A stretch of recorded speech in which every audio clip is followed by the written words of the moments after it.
당신은 마지막으로 누군가에게 진심을 건넨 순간이 언제였나요? 83세 성호는 몇 년째 사람의 목소리보다 TV 소리에 더 익숙해져 있었다. 그런데 어느 날 중학생이 그에게 찾아와 말했다. 할아버지, 고민 좀 들어주시면 안 돼요? 늘봄 라이프의 이야기를 들으러 와 주신 여러분 감사합니다. 구독하시고 다음 이야기도 들어보세요. 그럼 시작하겠습니다. 성호는 거실 소파에 앉아 텔레비전 화면을 멍하니 바라보고 있었습니다. 화면에서는 요란한 예능 프로그램이 흘러나왔지만 그의 귓가에는 아무것도 들리지 않았죠. 아내 은자가 나간 지 2시간쯤 지났을까요? 오후 2시 집 안은 고요했고 시계 초침 소리만이 규칙적으로 공간을 채우고 있었습니다. 성호는 리모컨을 들었다가 다시 내려놓았어요. 채널을 돌려봐도 달라질 건 없다는 걸 알고 있었으니까요. 그는 천천히 몸을 일으켜 부엌으로 향했습니다. 싱크대 위에는 은자가 차려놓은 점심 그릇들이 말끔히 설거지되어 있었죠. 냉장고 문에는 저녁 반찬 냉장고에 있어요라고 적힌 메모지가 붙어 있었습니다. 성호는 물 한 잔을 따라 마셨어요. 목구멍으로 물이 넘어가는 감촉마저 무뎌진 것 같았습니다. 그때였어요. 현관 초인종 소리가 울렸죠. 성호는 고개를 들어 현관 쪽을 바라봤습니다. 누가 찾아올 시간이 아니었어요. 은자는 열쇠를 가지고 나갔고 택배는 아침에 이미 받았으니까요. 초인종이 다시 한번 울렸습니다. 성호는 천천히 현관으로 걸어가 문을 열었어요. 문 앞에는 교복을 입은 2명의 중학생이 서 있었습니다. 한 명은 키가 큰 남학생이었고 다른 한 명은 작은 체구의 여학생이었죠. 성호가 아는 얼굴은 남학생뿐이었습니다. 도서관에서 여러 번 마주쳤던 민재였어요. 안녕하세요, 할아버지.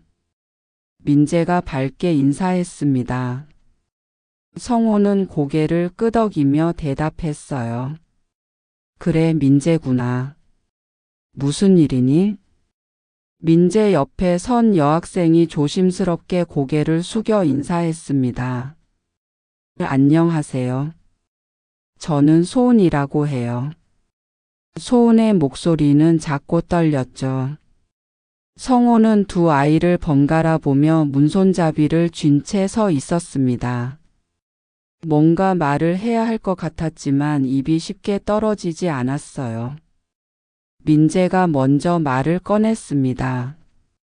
할아버지, 저희가 잠깐 시간 좀 내주실 수 있으세요? 성호는 잠시 망설였습니다. 집 안으로 들이는 게 맞는 건지 아니면 현관에서 간단히 이야기를 듣는 게 나은 건지 판단이 서지 않았어요. 하지만 문 앞에 서 있는 아이들의 모습이 어딘가 불안해 보였죠. 들어오렴. 성호가 문을 활짝 열며 말했습니다. 두 아이는 신발을 벗고 조심스럽게 안으로 들어왔어요. 성호는 거실 소파를 가리키며 앉으라는 손짓을 했습니다. 민재와 소은은 나란히 소파에 앉았고 성호는 그들 맞은편 의자에 자리를 잡았죠. 그래서 무슨 일인데? 성호가 물었습니다. 민재가 소은을 힐끗 보더니 말했어요. 사실은요, 소은이가 요즘 고민이 좀 있어서요.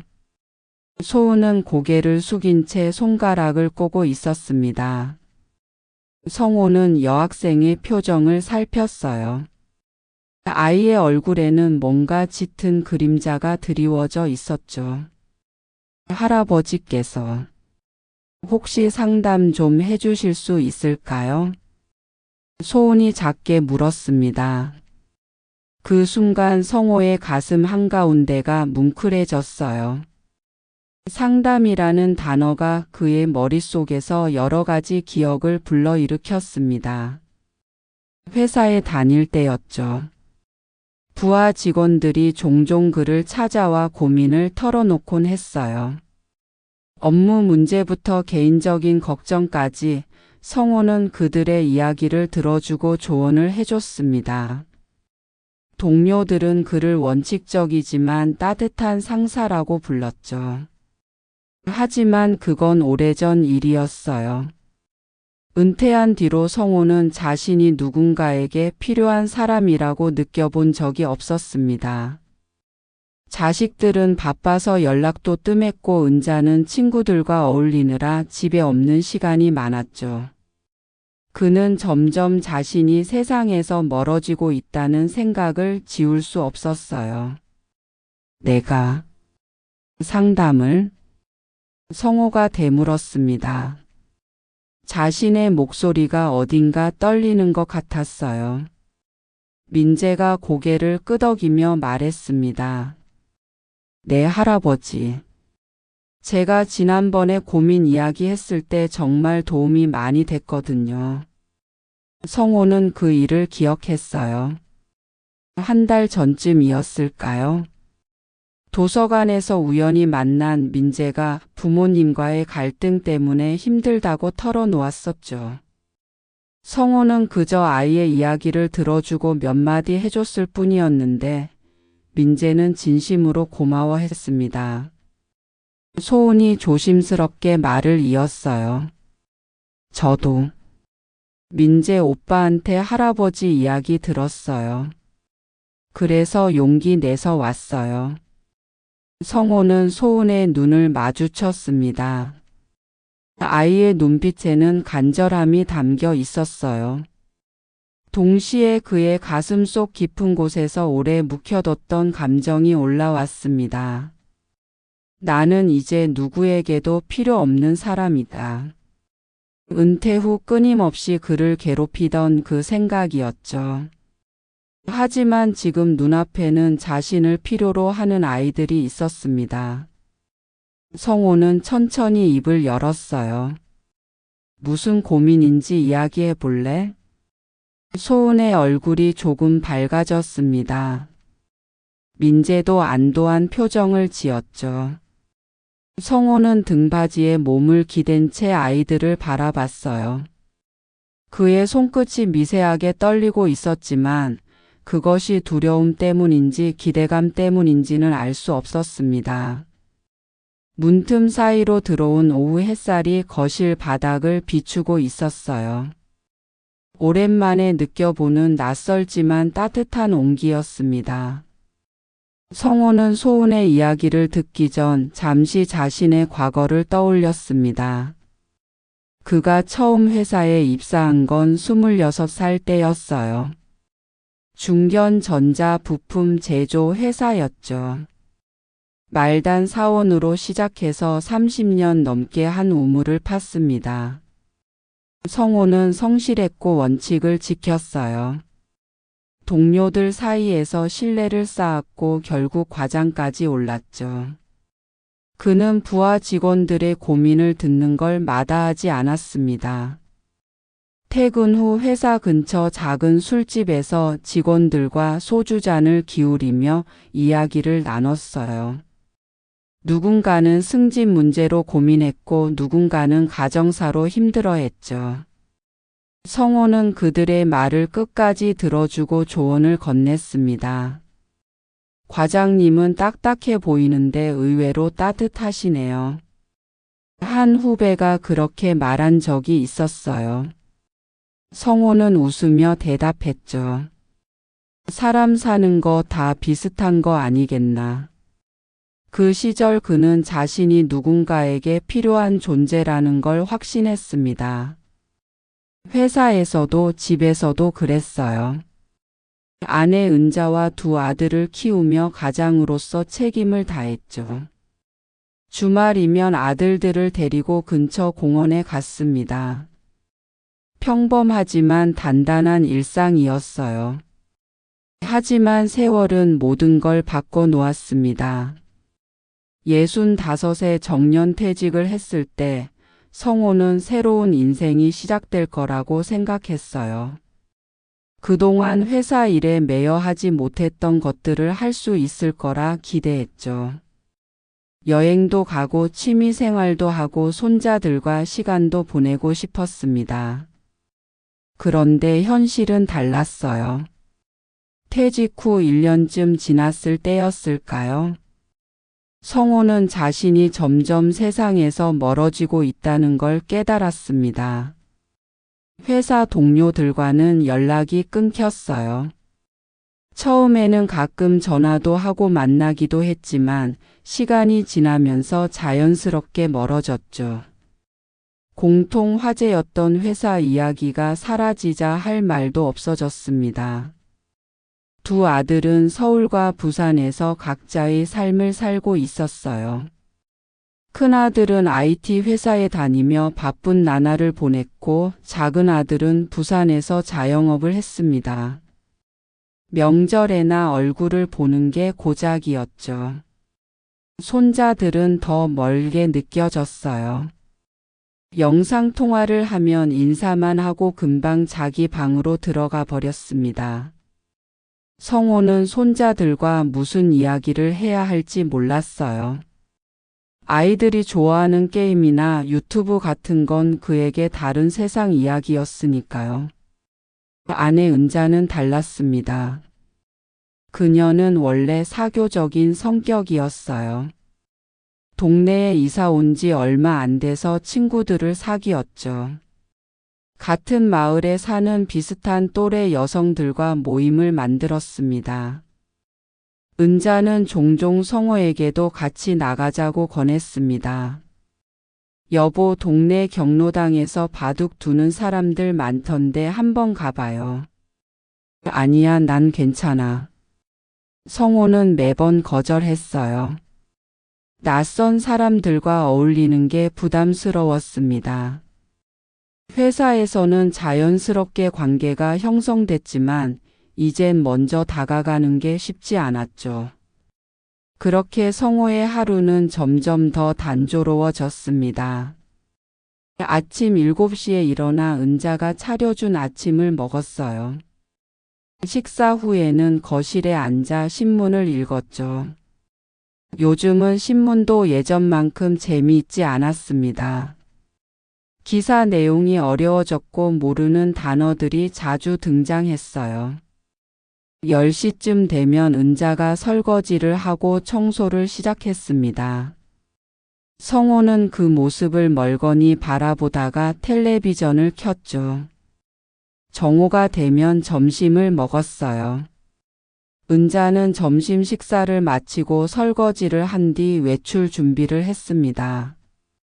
여보, 나 친구들 만나고 올게요.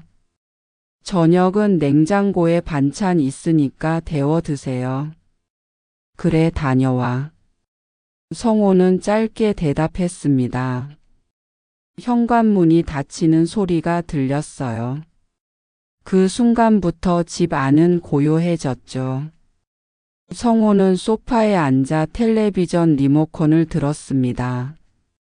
뉴스 채널, 드라마 재방송, 예능 프로그램, 홈쇼핑까지 이것저것 돌려봤어요. 하지만 집중이 되지 않았죠. 화면 속 사람들의 목소리가 귀에 들어오지 않았습니다. 그저 시간을 보내기 위한 배경음일 뿐이었어요.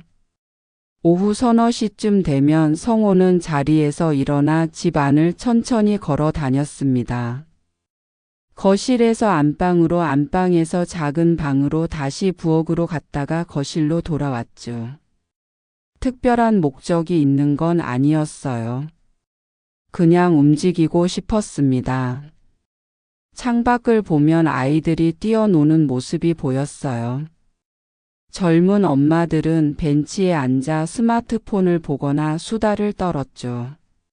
성호는 그 광경을 한참 바라보다가 다시 소파로 돌아왔습니다. 저녁 6시쯤 은자가 돌아왔어요.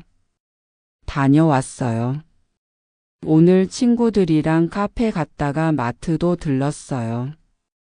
은자는 밝은 표정으로 쇼핑백을 부엌에 내려놓았습니다. 그래, 재미있었어? 응, 요즘 친구들이랑 수채화 배우기로 했어. 다음 주부터 시작한대. 은자는 신이 나서 이야기했어요. 성호는 고개를 끄덕이며 들었습니다. 부러운 마음이 들었지만 내색하지 않았죠. 저녁을 먹고 나면 성호는 다시 텔레비전 앞에 앉았습니다. 은자는 거실 한쪽에서 스마트폰을 들여다보며 친구들과 메시지를 주고받았어요. 가끔 웃음소리가 터져 나왔죠.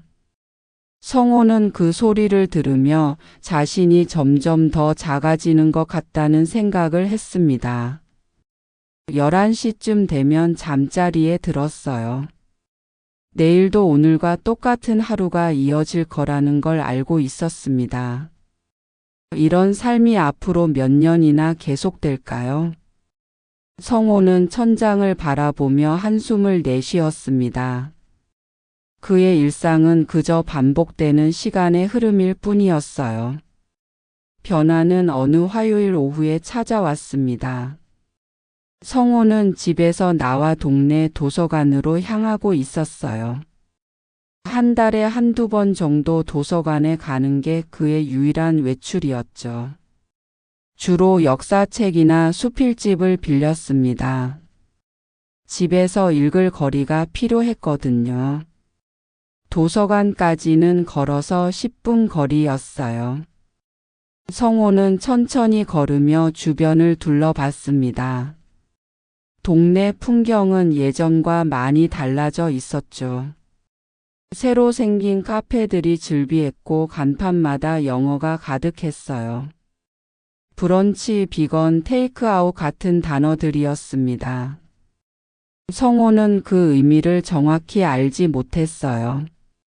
도서관에 도착했을 때는 오후 2시쯤이었습니다. 자동문이 열리며 시원한 에어컨 바람이 얼굴을 스쳤어요. 성호는 익숙한 듯 2층 인문학 서가로 올라갔죠. 책꽂이 사이를 천천히 걸으며 책 등의 제목들을 살폈습니다. 한참을 둘러본 끝에 조선시대 실학자들에 관한 책 2권을 골랐어요. 그리고 1층으로 내려와 대출 데스크 쪽으로 향했죠. 그런데 데스크 앞에는 사람이 없었습니다. 대신 낯선 기계 하나가 서 있었어요. 성호는 기계 앞에서 멈춰 섰습니다. 커다란 화면이 달린 기계였어요. 화면에는 책을 올려주세요라는 글자가 깜빡이고 있었죠. 성호는 주변을 둘러봤습니다. 다른 이용자들은 모두 그 기계를 능숙하게 사용하고 있었어요. 책을 올려놓고 화면을 몇 번 터치하고 카드를 가져다 대면 끝이었습니다. 간단해 보였지만 성호에게는 그렇지 않았어요. 그는 조심스럽게 책을 기계 위에 올려놓았습니다. 화면이 바뀌더니 여러 가지 버튼이 나타났죠.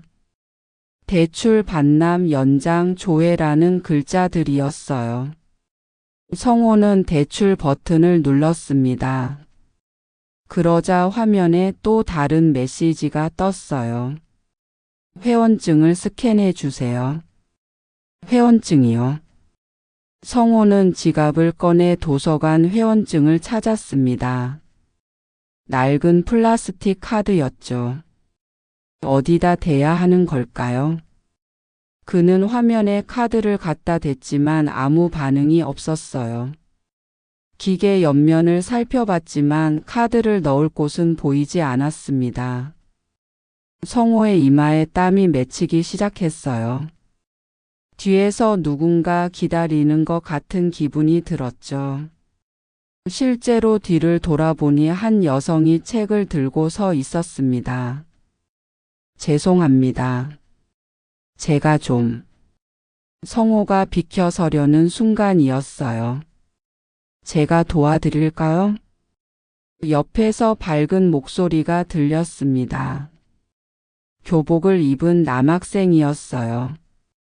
키가 크고 단정한 인상의 아이였죠. 학생은 웃으며 성호에게 다가왔습니다. 회원증 여기 아래쪽에 대시면 돼요. 학생이 기계 하단을 가리켰어요. 그곳에는 작은 스캐너가 있었습니다. 성호가 미처 보지 못한 부분이었죠. 아, 여기. 성호는 학생이 가리킨 곳에 회원증을 갖다 댔습니다. 삐 소리와 함께 화면이 바뀌었어요. 대출이 완료되었습니다. 라는 메시지가 나타났죠. 다 됐어요. 이제 책 가져가시면 돼요. 학생이 친절하게 말했습니다. 성호는 책을 집어들며 고개를 숙여 인사했어요. 고맙구나. 덕분에 잘 빌렸어. 천만에요. 처음엔 다들 어려워하시더라고요. 학생은 환하게 웃었습니다. 성호는 그 학생의 얼굴을 기억하려 애썼어요. 자주 여기 오니? 네, 거의 매일 와요. 집이 가까워서요. 그렇구나. 공부하러 오는 거야? 공부도 하고 책도 보고요. 여기 조용해서 좋아요. 학생은 자신이 들고 있던 수학 문제집을 살짝 들어 보였습니다. 성호는 고개를 끄덕였어요. 공부 열심히 하는구나. 그럭저럭요. 그럼 저는 공부하러 가볼게요. 학생이 다시 한번 웃으며 인사하고는 열람실 쪽으로 향했습니다. 성호는 그 자리에 잠시 서 있었어요. 방금 일어난 일이 낯설면서도 묘하게 기분이 좋았습니다. 누군가에게 도움을 받았다는 사실이 창피하기보다는 고마웠어요. 그 학생의 친절한 태도가 마음에 남았죠. 성호는 빌린 책을 가방에 넣고 도서관을 나섰습니다. 집으로 돌아가는 길이었지만 발걸음이 전보다 가벼웠어요. 오랜만에 누군가와 대화를 나눴다는 것만으로도 하루가 달라 보였습니다. 그 후로 성호는 도서관에 조금 더 자주 가게 됐어요. 일주일에 한 번꼴로 들렀죠.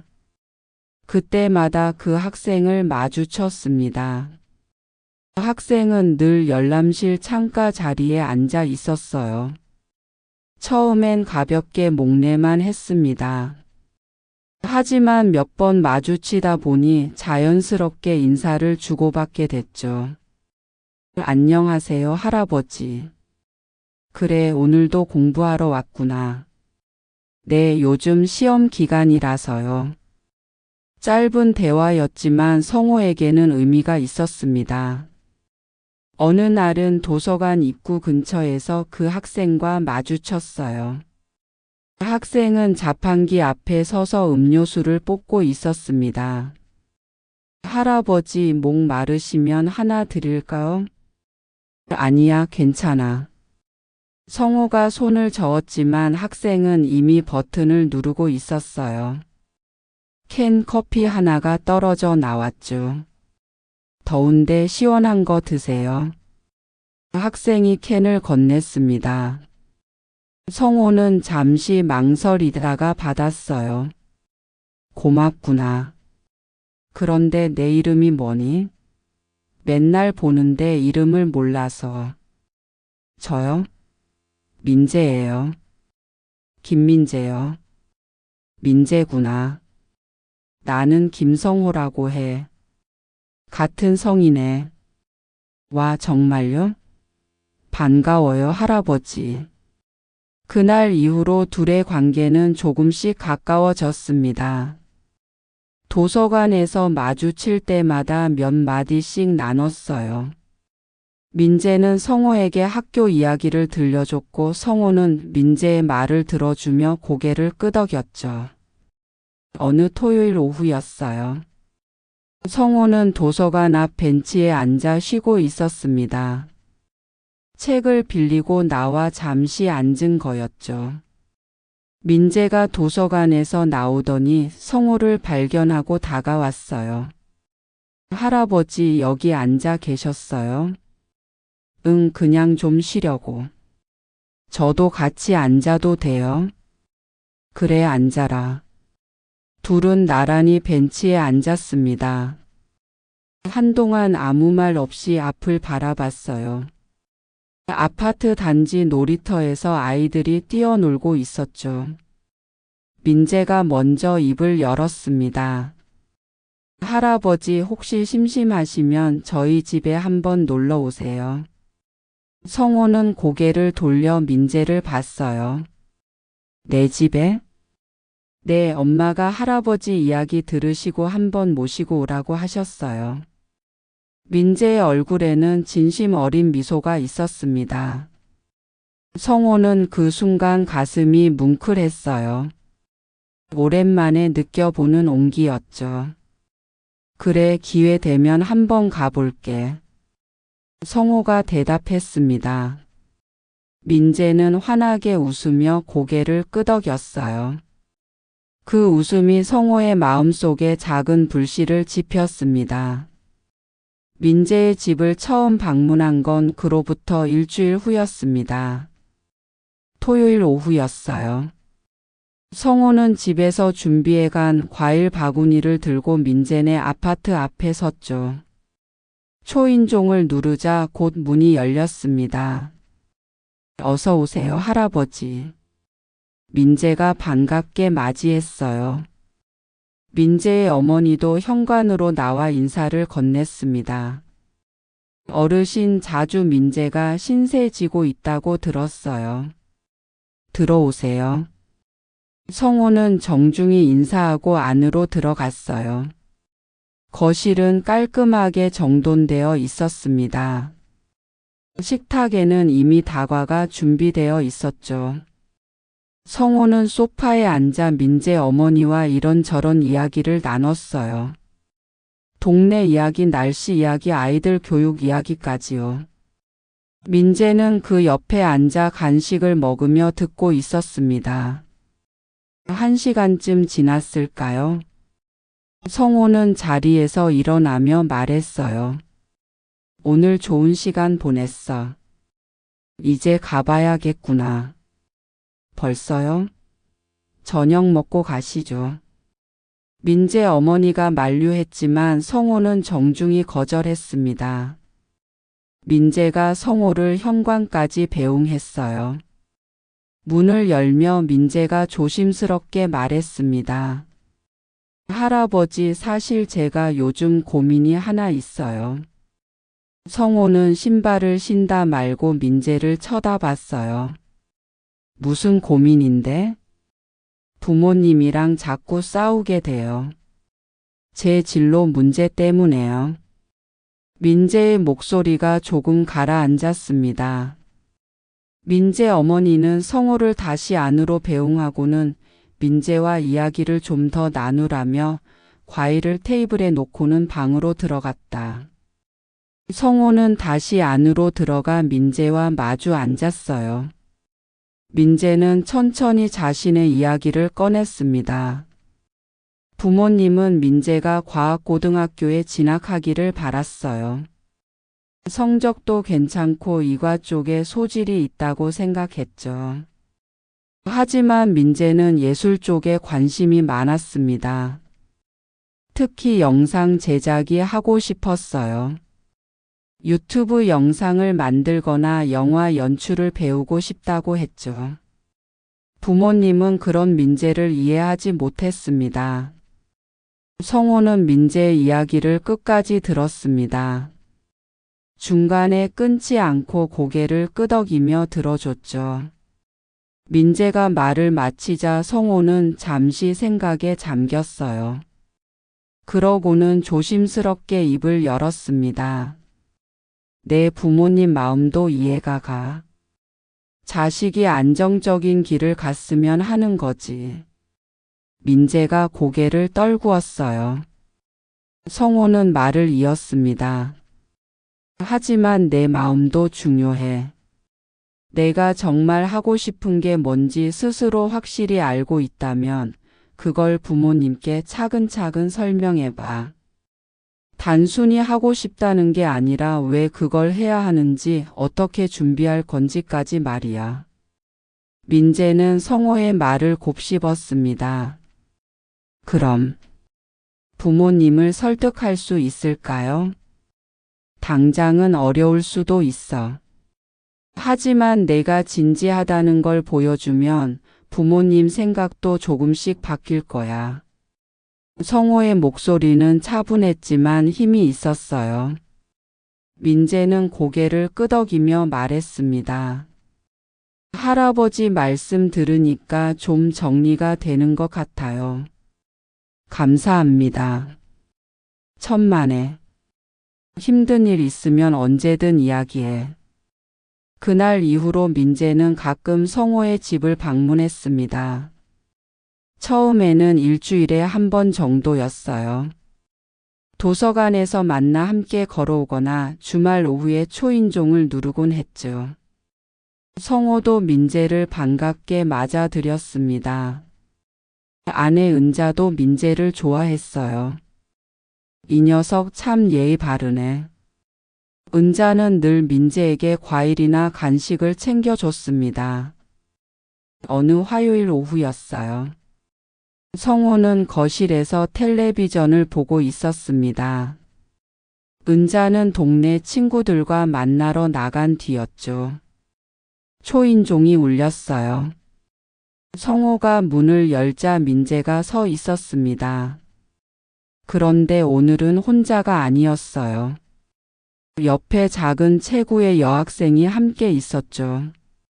할아버지 안녕하세요. 민재가 인사했습니다. 민재구나. 들어와. 성호가 문을 열어주었어요. 두 아이는 신발을 벗고 안으로 들어왔습니다. 성호는 거실로 안내하며 물었어요. 이 친구는 누구니? 제 친한 동생 소은이에요. 같은 동네 살아요. 민재가 소개했습니다. 소은은 조심스럽게 고개를 숙여 인사했어요. 안녕하세요, 할아버지. 목소리가 작고 떨렸습니다. 성호는 두 아이를 소파에 앉히고 물을 가져다 주었어요. 그래서 오늘은 무슨 일로 왔니? 성호가 물었습니다. 민재가 소은을 힐끗 보더니 말했어요. 사실은요, 소은이가 요즘 고민이 있어서요. 제가 할아버지 이야기를 해줬더니 한번 만나보고 싶대요. 소은은 여전히 고개를 숙이고 있었어요. 손가락으로 옷자락을 만지작거리고 있었죠. 성호는 소은을 바라봤습니다. 아이의 표정에서 무언가 짓눌린 듯한 느낌을 받았어요. 소은아, 편하게 이야기해도 돼. 무슨 고민인지 들어볼까? 성호가 부드럽게 말했습니다. 소은은 한참을 망설이다가 천천히 입을 열었어요. 요즘 부모님이랑 사이가 안 좋아요. 소은의 목소리는 떨렸지만 계속 이어졌습니다. 부모님은 소은에게 공부만 강요했어요. 학원을 5개나 다니고 있었죠. 수학, 영어, 과학, 논술, 코딩 학원이었습니다. 주말에도 쉬는 시간이 없었어요. 저는 그냥 친구들이랑 놀고 싶어요. 그림도 그리고 싶고요. 소은이 말했습니다. 하지만 엄마는 그런 건 시간 낭비래요. 공부해서 좋은 대학 가는 게 제일 중요하대요. 소은의 눈에 눈물이 맺혔어요. 저는 제가 뭘 하고 싶은지도 모르겠어요. 그냥 매일 힘들어요. 성호는 소은의 이야기를 조용히 들었습니다. 아이의 어깨가 작게 떨리는 게 보였어요. 민재는 옆에서 걱정스러운 표정으로 소은을 바라봤죠. 성호는 잠시 침묵했습니다. 무슨 말을 해줘야 할까요? 자신이 과연 이 아이에게 도움이 될 수 있을까요? 그는 깊이 숨을 들이마셨어요. 소은아, 내 마음이 많이 힘들겠구나. 성호가 천천히 말했습니다. 부모님이 너를 힘들게 하려고 그러는 건 아닐 거야. 내가 잘 되길 바라는 마음에서 그러시는 거겠지. 소은은 고개를 끄덕였어요. 하지만 내 마음도 중요해. 내가 힘들다는 걸 부모님께 이야기해봤니? 소은이 고개를 저었습니다. 말해도 안 들어주실 것 같아서요. 성호는 소은의 눈을 마주쳤어요. 한번 용기 내서 말해봐.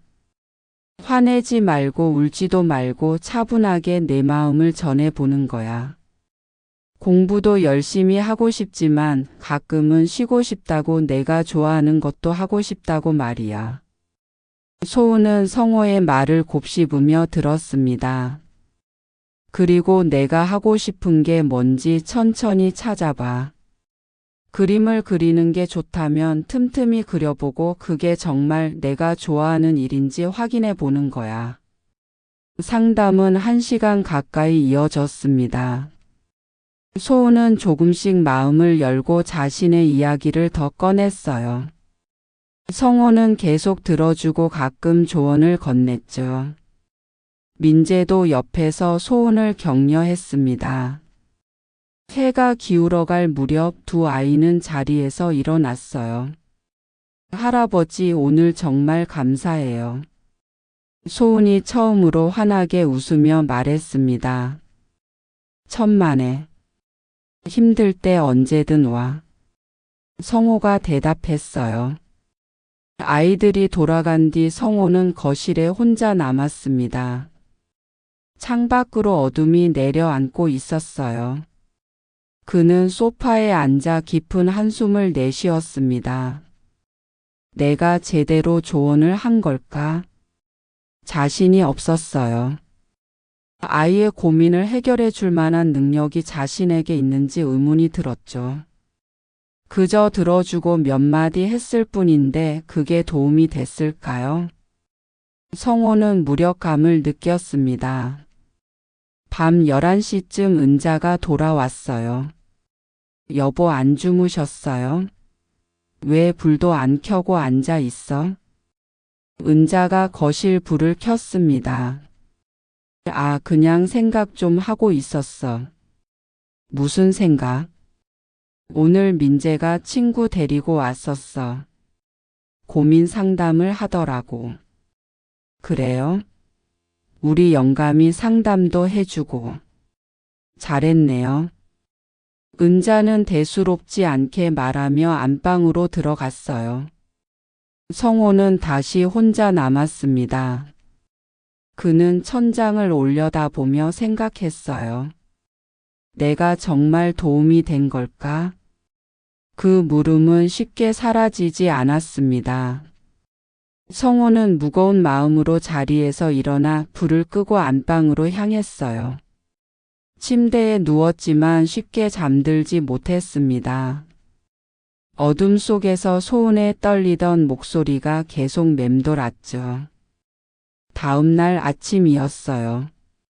성호는 7시에 일어나 거실로 나왔습니다. 현관 앞에 뭔가 놓여 있는 게 보였어요. 문을 열고 내다보니 작은 편지 봉투가 있었습니다. 성호는 편지를 집어들고 봉투를 뜯었어요. 안에는 예쁜 편지지에 손글씨가 적혀 있었죠. 할아버지, 어제 이야기 들어주셔서 정말 고마워요. 할아버지 말씀 덕분에 용기가 생긴 것 같아요. 오늘 엄마한테 제 마음 이야기해 볼게요. 진짜로 고맙습니다. 소은이가. 성호는 편지를 다시 한번 천천히 읽었습니다. 가슴 속 어딘가가 따뜻해지는 걸 느꼈어요. 자신의 말이 아이에게 조금이나마 도움이 됐다는 게 믿기지 않았죠. 성호는 편지를 가슴에 꼭 안았습니다. 오랜만에 느껴보는 감정이었어요. 누군가에게 필요한 사람이 됐다는 그 작은 확신이었습니다.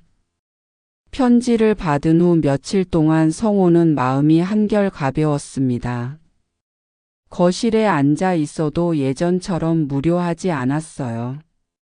텔레비전을 켜두고 있었지만 화면보다는 창밖을 더 자주 바라봤죠.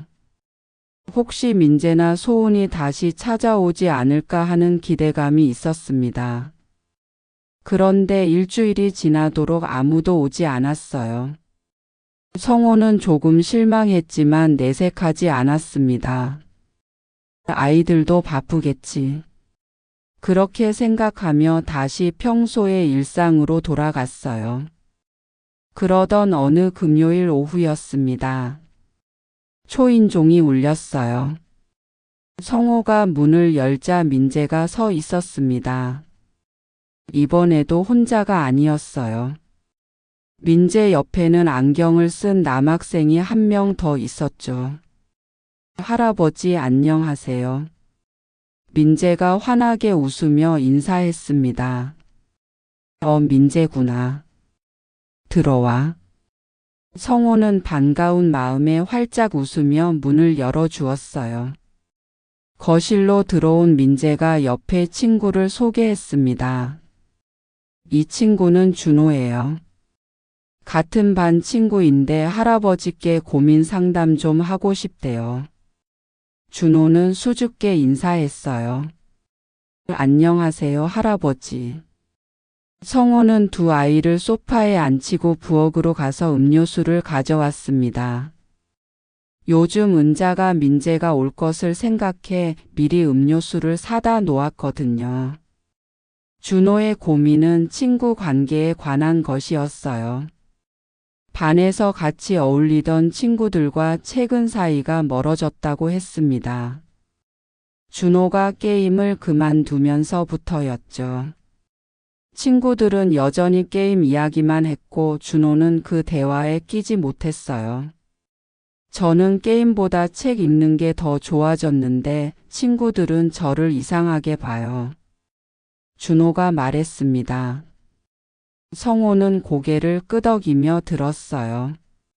내가 변한 게 잘못된 건 아니야. 사람은 누구나 관심사가 바뀔 수 있는 거니까. 그런데 친구들이 저랑 안 놀려고 해요. 그럼 새로운 친구를 사귀면 어떨까? 너처럼 책 읽기 좋아하는 친구들 말이야.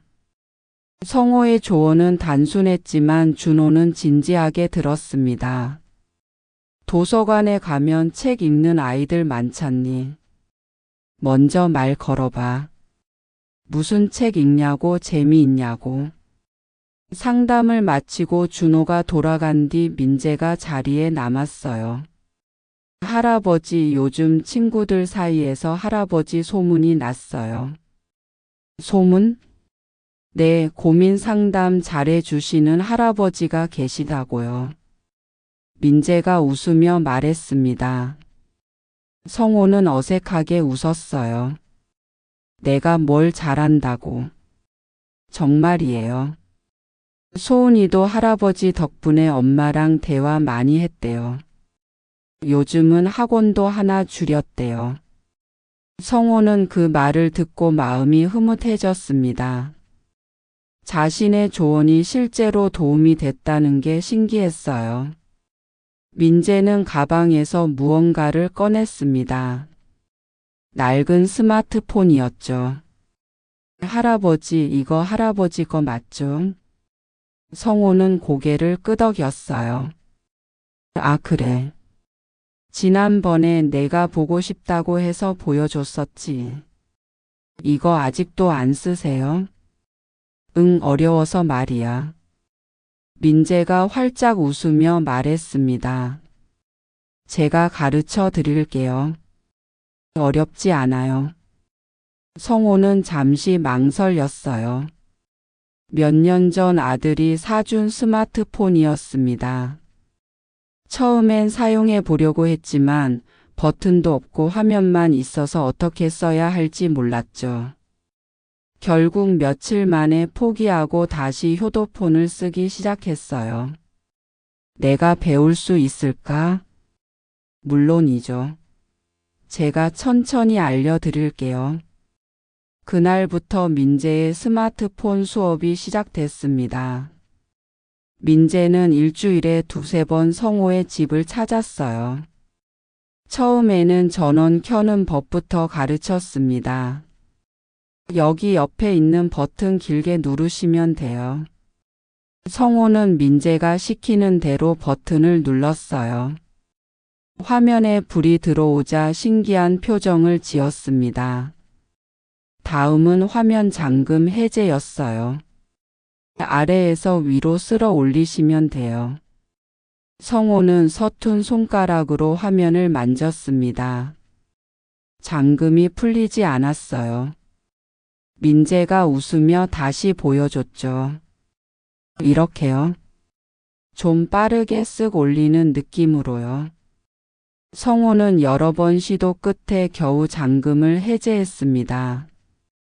됐다.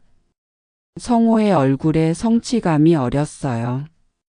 그 다음 주에는 전화 거는 법을 배웠습니다. 여기 전화 앱 누르시고요. 키패드 누르면 번호 입력할 수 있어요. 민재가 차근차근 설명했어요. 성호는 자신의 스마트폰으로 테스트해 봤습니다. 몇 번 실패하다가 결국 성공했죠. 스마트폰에서 벨소리가 울렸을 때 성호는 아이처럼 기뻐했습니다. 내가 해냈구나. 민재는 문자 보내는 법, 사진 찍는 법도 가르쳐 줬어요. 성호는 배우는 게 더딘 편이었습니다. 같은 걸 여러 번 물어봤고 가끔은 헷갈려서 엉뚱한 버튼을 눌렀죠. 하지만 민재는 한 번도 짜증 내지 않았어요. 괜찮아요, 할아버지. 천천히 하시면 돼요. 민재의 인내심 덕분에 성호는 조금씩 발전했습니다. 한 달쯤 지났을까요? 성호는 이제 기본적인 기능은 사용할 수 있게 됐어요. 전화 받기, 문자 보내기, 사진 찍기 정도였죠. 민재는 다음 단계로 넘어갔습니다. 할아버지, 이제 인터넷도 해보세요. 인터넷? 그게 뭐니? 검색하는 거요. 궁금한 거 있으면 찾아볼 수 있어요. 민재는 포털 사이트 사용법을 알려줬습니다. 성호는 신문에서 봤던 단어 하나를 검색해 봤어요. 메타버스라는 단어였죠. 화면에 수많은 정보가 쏟아져 나왔습니다. 이게 다 메타버스에 관한 거야? 네, 맞아요. 원하는 거 눌러서 읽어보시면 돼요. 성호는 신기한 듯 화면을 내려보며 기사를 읽었습니다. 그 후로 성호의 일상이 조금씩 변화했어요. 아침에 일어나면 스마트폰을 켜서 날씨를 확인했습니다. 뉴스도 스마트폰으로 봤죠. 은자가 외출했을 때는 문자로 간단한 메시지를 보냈어요. 잘 다녀와라고요. 은자는 깜짝 놀라며 전화를 걸어왔습니다. 여보, 문자 보낸 거 당신 맞아요? 응, 민재한테 배웠어. 세상에, 우리 영감이 스마트폰을 쓰다니. 민재와의 시간은 성호에게 활력을 불어넣었습니다. 배우는 것 자체가 즐거웠어요. 새로운 걸 익힐 때마다 성취감을 느꼈죠. 동시에 성호는 민재에게도 무언가를 가르쳤습니다. 어느 날 민재가 또다시 부모님과 싸웠다며 풀이 죽어왔어요. 할아버지, 아빠랑 또 싸웠어요. 무슨 일인데? 제 꿈 이야기를 했는데 아빠가 또 현실적이지 못하다고 하셨어요. 성호는 민재의 이야기를 끝까지 들어줬습니다. 그리고 조용히 말했어요. 민재야, 사람의 마음은 말로만 전달되는 게 아니야. 그게 무슨 뜻이에요? 내 진심이 아빠한테 전해지려면 시간이 필요해. 말로만 하지 말고 행동으로도 보여드려. 내가 정말 그 꿈을 위해 노력하고 있다는 걸 말이야. 민재는 성호의 말을 곱씹었습니다. 그리고 아빠 마음도 이해하려고 해봐. 아빠도 내가 힘들게 살까봐 걱정하시는 거니까.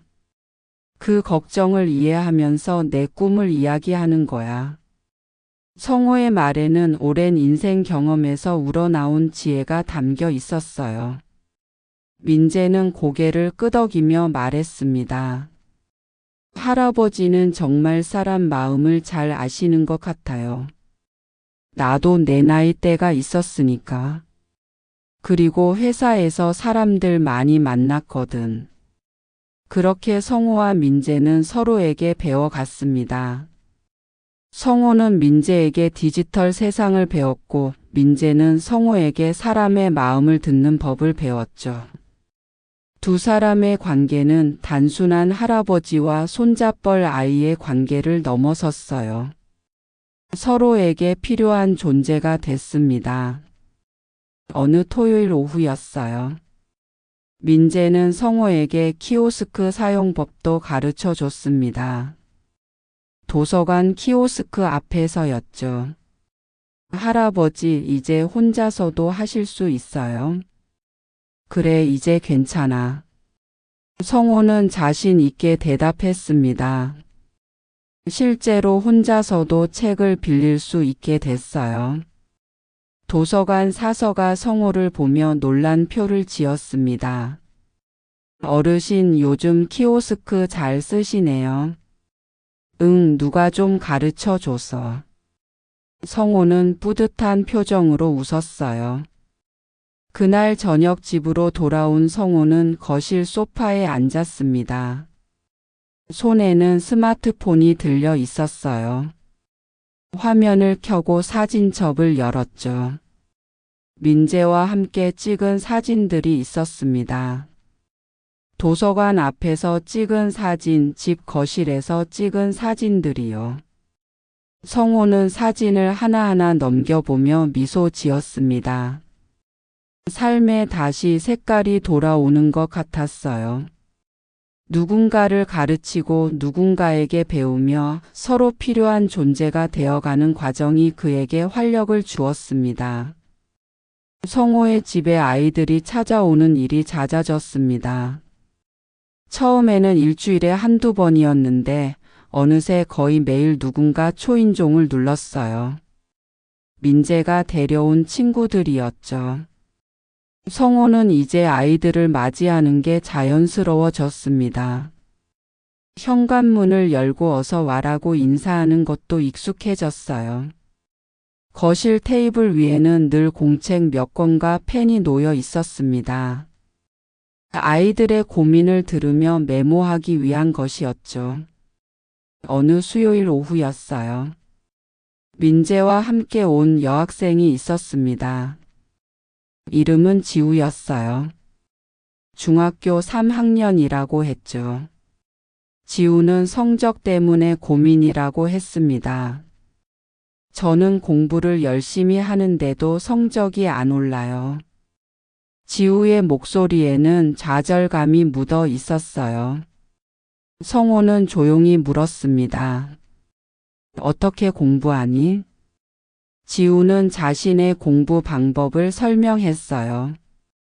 밤늦게까지 책상에 앉아 있다고 했습니다. 하지만 집중이 안 돼서 딴 생각을 자주 한다고 했죠. 성호는 고개를 끄덕이며 들었습니다. 지우야, 중요한 건 시간이 아니라 집중이야. 1시간이라도 제대로 집중해서 하는 게 3시간 멍하니 앉아 있는 것보다 나아. 지우는 성호의 말을 귀 기울여 들었어요. 그리고 공부하다가 힘들면 잠깐 쉬어. 무리하면 오히려 역효과야. 성호의 조언은 거창하지 않았습니다. 하지만 아이들은 그의 말을 진지하게 받아들였어요. 성호가 그들을 진심으로 대한다는 걸 알았기 때문이죠. 지우는 상담을 마치고 돌아가며 말했습니다. 할아버지, 다음 주에 또 와도 돼요? 물론이지. 언제든 와. 성호는 웃으며 대답했어요. 목요일에는 준서라는 남학생이 왔습니다. 준서는 키가 작은 게 고민이라고 했어요. 친구들이 놀린다며 속상해했죠. 성호는 준서에게 물었습니다. 내가 할 수 있는 건 뭐가 있을까? 잘 모르겠어요.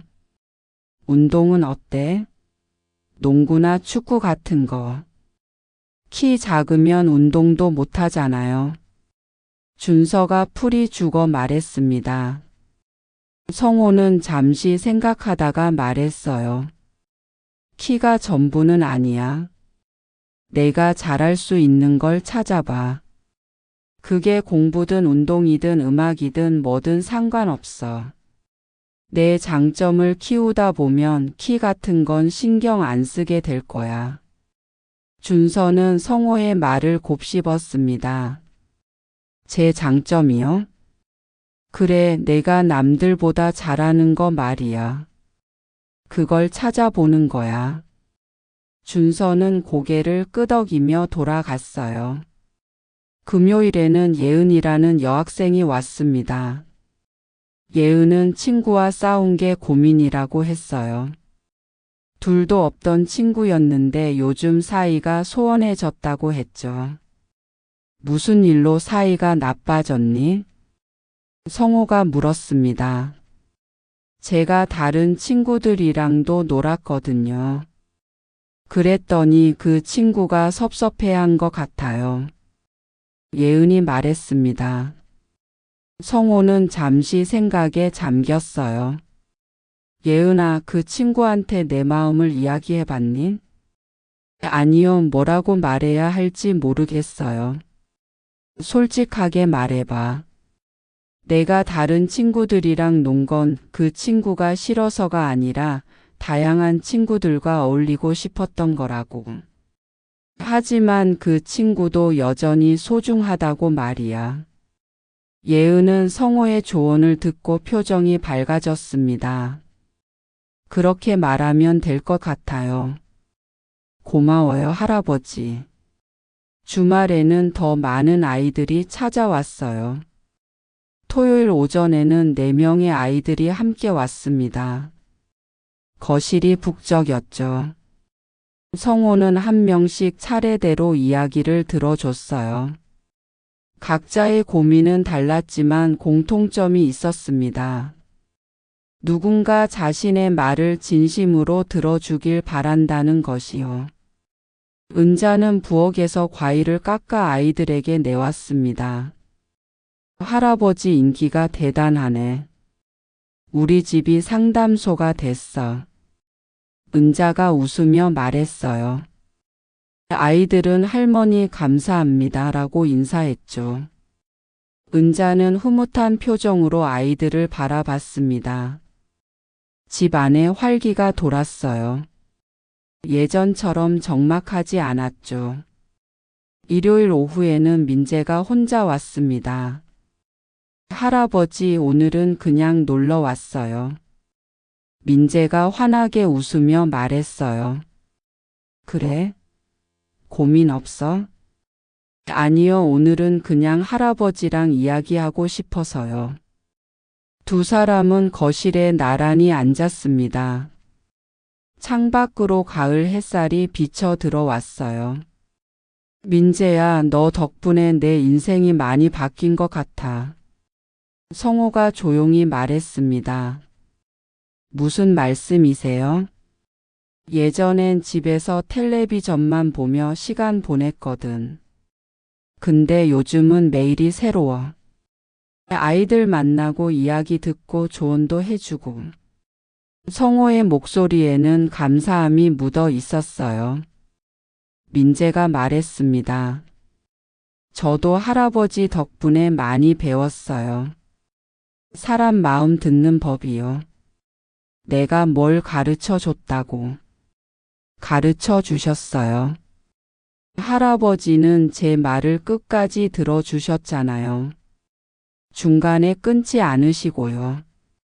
그게 얼마나 큰 힘이 되는지 몰라요. 민재의 말에 성호는 가슴이 뭉클해졌습니다. 그리고 할아버지는 절대 판단하지 않으세요. 그건 내가 잘못했어라고 말하지 않으시잖아요. 그냥 들어주시고 같이 생각해 주시니까 이야기하기 편해요.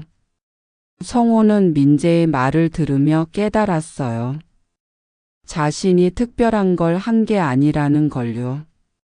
그저 진심으로 들어줬을 뿐이었습니다. 민재야, 고맙다. 내가 나한테 많은 걸 줬어. 저야말로 고마워요, 할아버지. 두 사람은 서로를 바라보며 미소 지었습니다. 말없이 흐르는 시간 속에서 깊은 유대감이 느껴졌어요. 그날 저녁 민재가 돌아간 뒤 성호는 거실을 정리했습니다. 테이블 위에는 아이들이 남긴 흔적들이 있었어요. 과자 부스러기, 빈컵, 그리고 누군가 그린 작은 그림 하나였죠. 성호는 그 그림을 집어 들었습니다. 예쁜 색연필로 그려진 집 그림이었어요.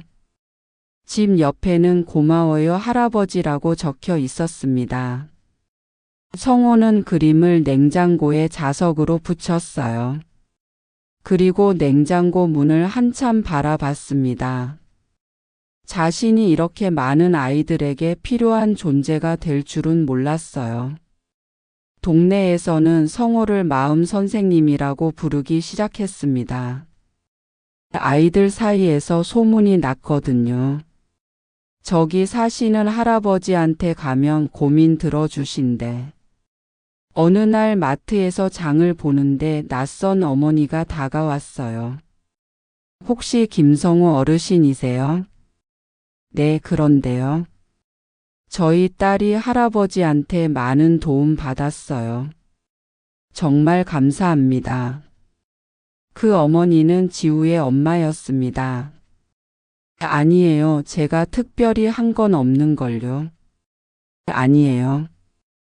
딸이 요즘 공부도 열심히 하고 표정도 밝아졌어요. 할아버지 덕분이에요. 성호는 어색하게 웃으며 인사를 받았습니다.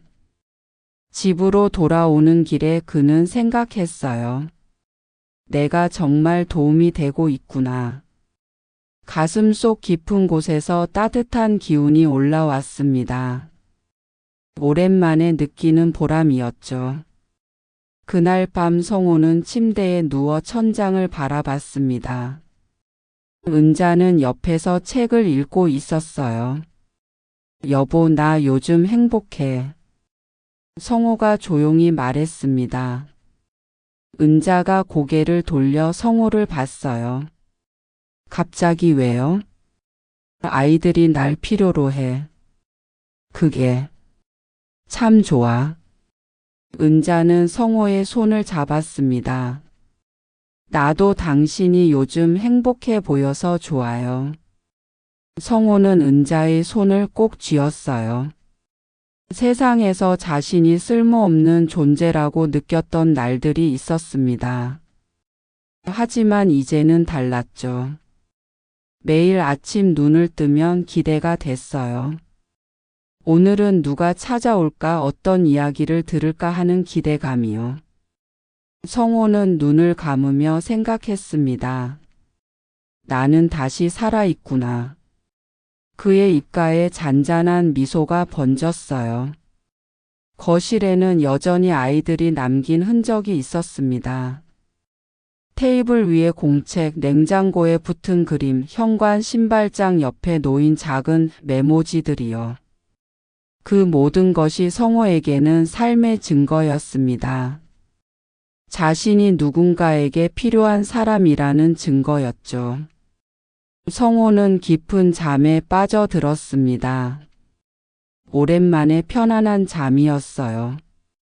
월요일 오후였습니다. 성호는 거실 테이블을 닦으며 시계를 확인했어요. 3시 반이었죠. 오늘은 4명의 아이들이 올 예정이었습니다. 민재가 미리 문자 메시지를 보냈거든요.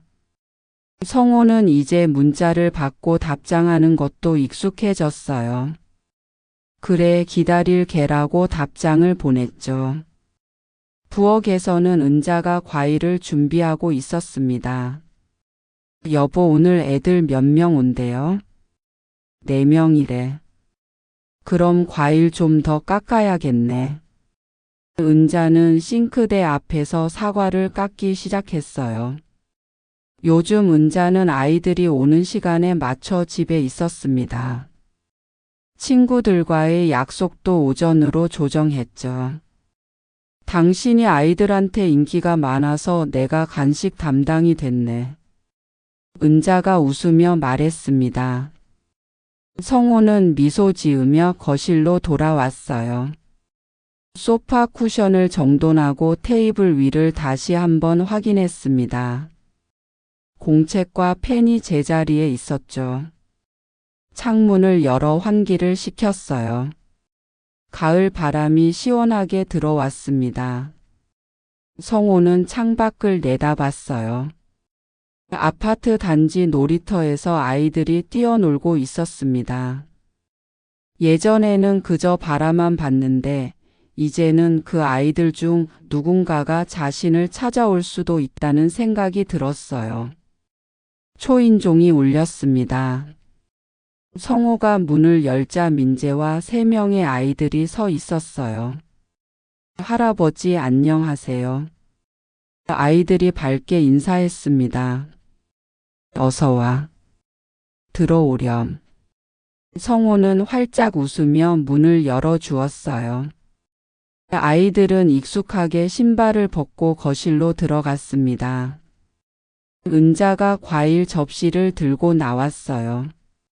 할머니 안녕하세요. 그래, 잘 왔어. 과일 먹어. 은자는 접시를 테이블에 내려놓고 부엌으로 돌아갔습니다. 아이들은 소파와 의자에 둘러 앉았어요. 오늘 처음 온 아이는 수진이라는 여학생이었습니다. 중학교 2학년이라고 했죠. 수진은 조금 긴장한 표정이었어요. 민재가 수진을 소개했습니다. 할아버지, 이 친구는 수진이에요.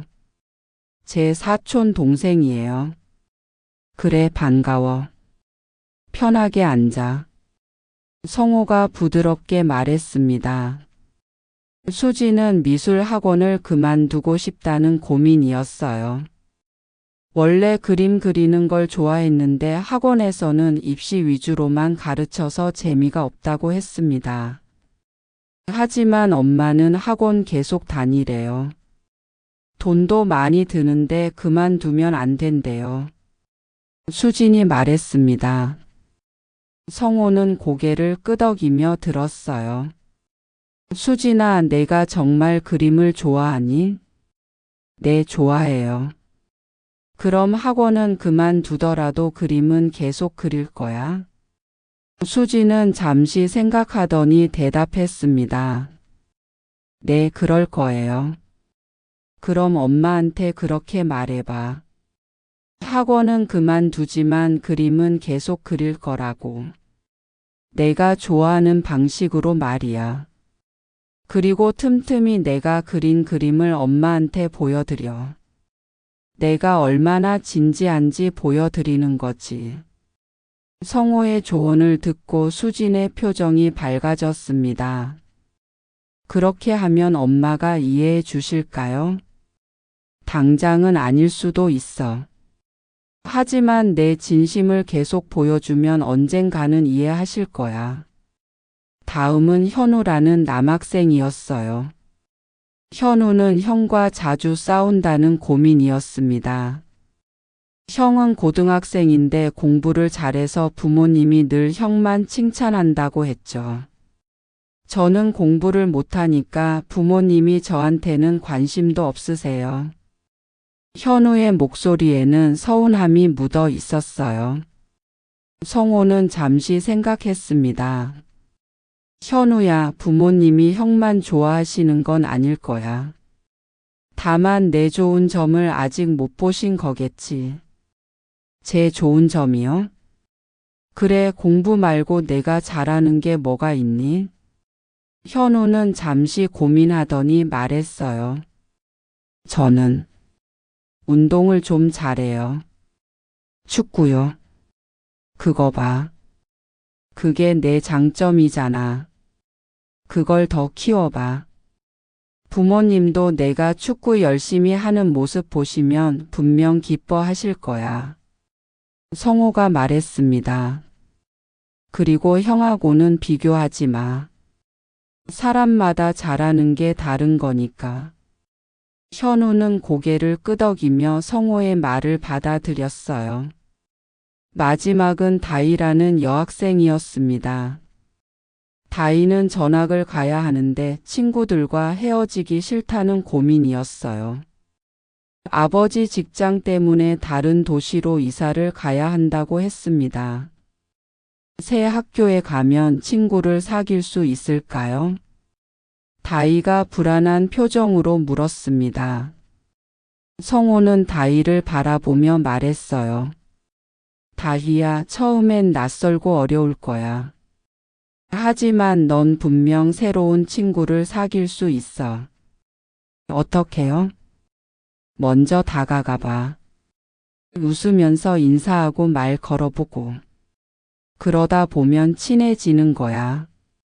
그리고 지금 친구들하고는 연락하면 되잖아. 멀어진다고 우정이 끝나는 건 아니니까. 다희는 조금 안심한 표정을 지었습니다. 상담이 끝나고 아이들은 과일을 먹으며 편하게 이야기를 나눴어요.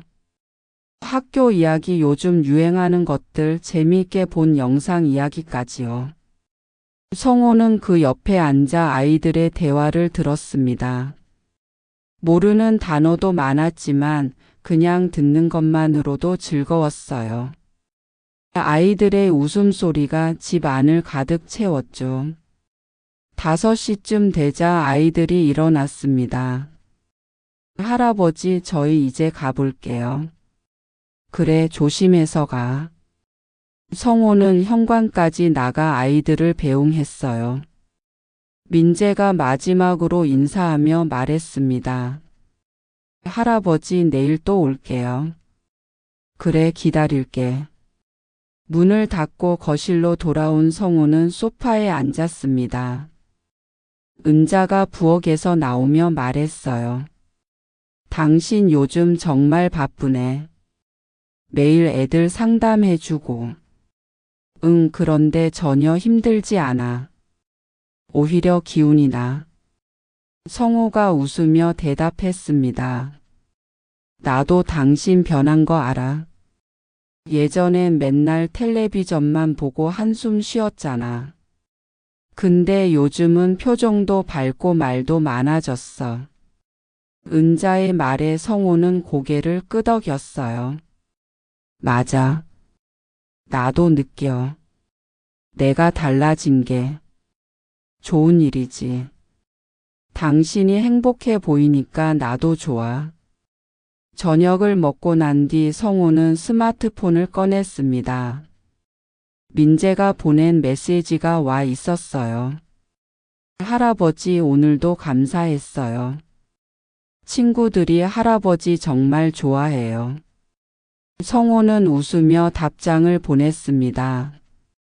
나도 너희들 만나는 게 제일 즐거워. 내일 봐. 문자를 보내고 나서 성호는 사진첩을 열었어요. 지난 몇 달간 찍은 사진들이 가득했습니다. 아이들과 함께 찍은 사진들이었어요. 거실에서 웃고 있는 아이들, 과일을 먹는 모습, 진지하게 이야기를 나누는 장면들이요. 성호는 사진을 하나씩 넘기며 미소 지었습니다. 이 모든 게 민재를 만나면서 시작됐죠. 도서관 키오스크 앞에서 우연히 만난 그날이요. 성호는 스마트폰을 내려놓고 창밖을 바라봤습니다. 밤하늘에는 별이 반짝이고 있었어요. 그는 깊이 숨을 들이마셨습니다. 가슴 속 깊은 곳에서 따뜻한 기운이 느껴졌죠. 내가 다시 누군가에게 필요한 사람이 될 줄이야. 예전에는 상상도 못했던 일이었습니다. 은퇴 후 그는 자신이 세상에서 쓸모없는 존재라고 느꼈어요. 아무도 자신을 필요로 하지 않는다고 생각했죠. 하지만 지금은 달랐습니다. 매일 아이들이 찾아왔고 그들은 성호의 말을 귀 기울여 들었어요. 성호의 조언이 아이들에게 작은 힘이 됐죠. 동시에 아이들도 성호에게 많은 것을 줬습니다. 민재는 그에게 디지털 세상을 열어줬어요.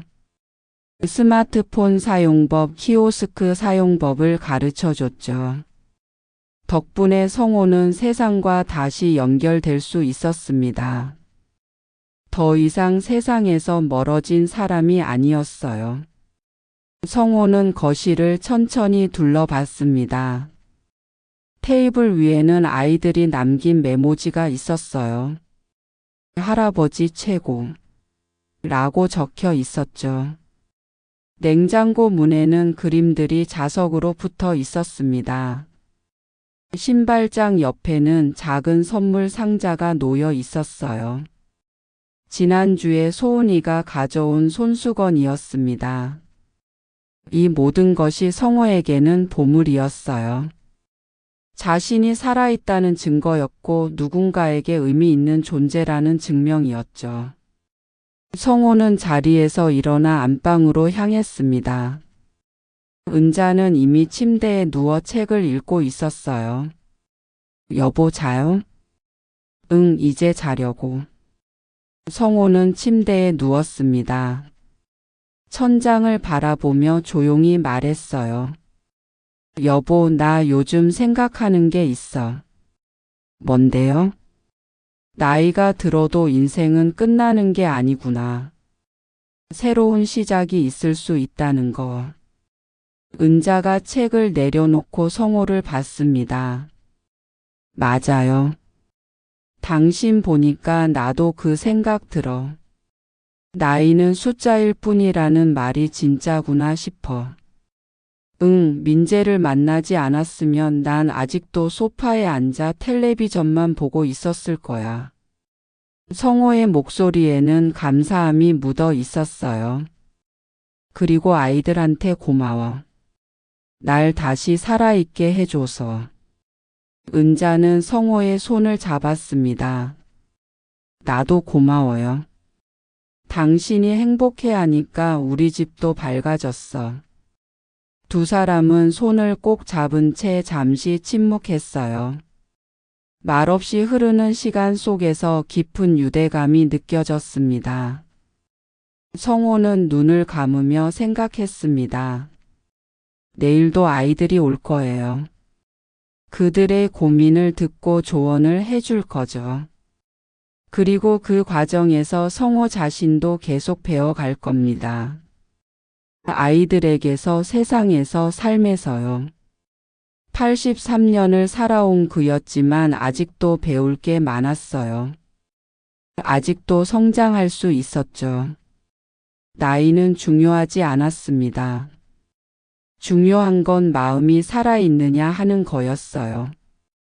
성호의 마음은 지금 살아 있었습니다. 아이들과의 만남을 통해 다시 뛰기 시작했죠. 성호는 깊은 잠에 빠져들기 직전 마지막 생각을 했습니다. 당신의 마음은 지금 누구와 연결되어 있나요? 그 질문이 화면 너머 누군가에게 전해지길 바라며요. 외로움은 나이와 상관없이 찾아오지만 연결 또한 나이와 상관없이 만들어갈 수 있다는 것을요. 늦었다고 생각할 때가 가장 빠를 때라는 것을요. 거실에는 여전히 아이들의 웃음소리가 남아있는 것 같았습니다. 그 웃음이 내일도 모레도 계속 이 집을 채울 거예요. 성호는 그 생각에 미소 지으며 잠들었습니다. 평화롭고 행복한 잠이었어요. 오랜만에 느끼는 내일이 기다려지는 밤이었습니다. 오늘 이야기가 좋으셨다면 구독과 댓글, 알람 설정 잊지 마시고 소중한 댓글 하나가 정말 큰 힘이 됩니다. 여러분들의 삶이 늘 봄처럼 아름다운 인생이길 기원합니다.